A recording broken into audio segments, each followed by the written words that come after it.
Hi guys, just a quick and easy recipe for a nutritious pasta dish which you can put together within 15 minutes and your pasta is ready to serve.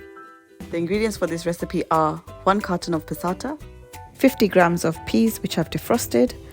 We've got half a green pepper, half a red pepper, half a yellow pepper, half a courgette, and we have about 100 grams of frozen sweet corn, which again has been defrosted, and about 100 grams of spinach, which I've roughly chopped. In terms of the pasta, I usually give about 100 grams per person. So in this recipe, I've used 300 grams because this is a recipe enough for 3 to 4 people.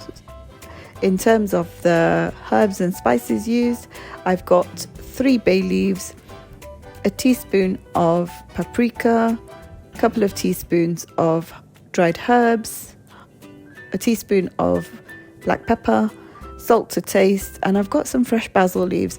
In terms of the veg, you can swap it out for any veg that your children like. Anything they do not like, you can blitz it up in the passata, which I will show you later, and you can switch it out for any herbs and spices if you want to make it a bit more spicy. You can have chili flakes. So it's a pretty versatile recipe, but like I said earlier, this is more about the settings and the technique. We will be using some water, so it'd be good if you can have some boiling water in a kettle, or if you have access to a hot water tap, then I will be sharing the trick for getting the right consistency for your sauce and the quickest way possible with the Ninja Foodi.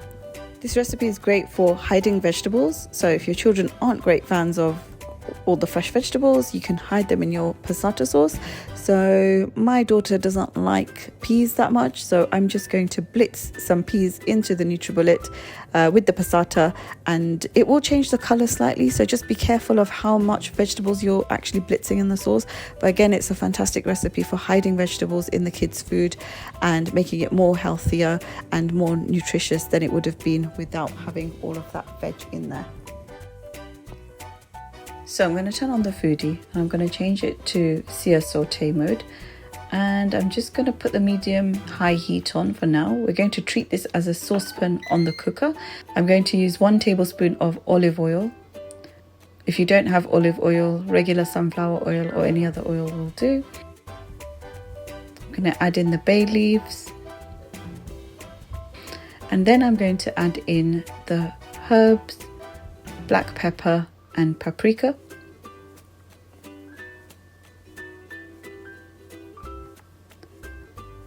Just going to give it a quick mix now just to get those flavors going. So roasting these spices and herbs with a bit of oil on a low heat will release some flavors as well. So we're just going to roast those, give it a quick mix.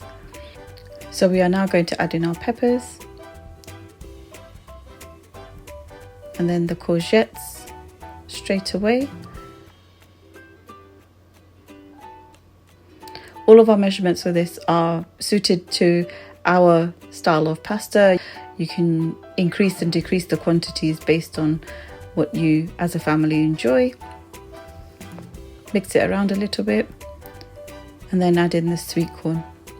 So we're not going to cook the vegetables much at this point because we are going to pressure cook the entire thing, so they don't need to be cooked through. And then next I will put in the pasta shells. Now it's really important to know that the pasta shells do go in dry. We are not going to cook them at all. Once the pasta shells are in, then comes the passata.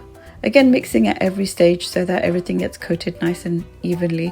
And once the passata's in, I'm just going to rinse out the passata jug with the boiling water that I mentioned earlier. So either in your hot water tap or in your kettle, just boil some water from before and have that ready for this. So we're just going to rinse out the jug and add in that water. So at the moment, before adding in the water, it's quite dry.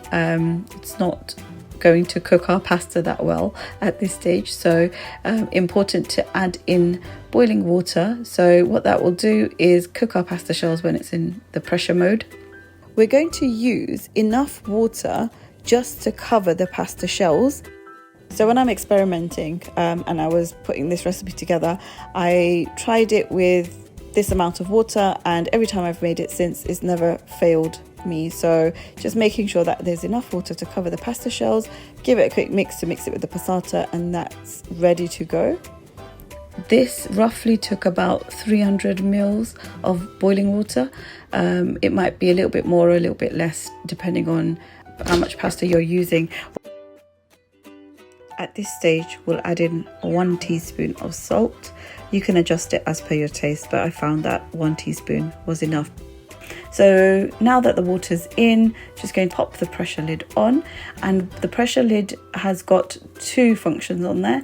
You can seal it and you can vent it. So we're going to put it on seal so the pressure stays within the Ninja Foodi.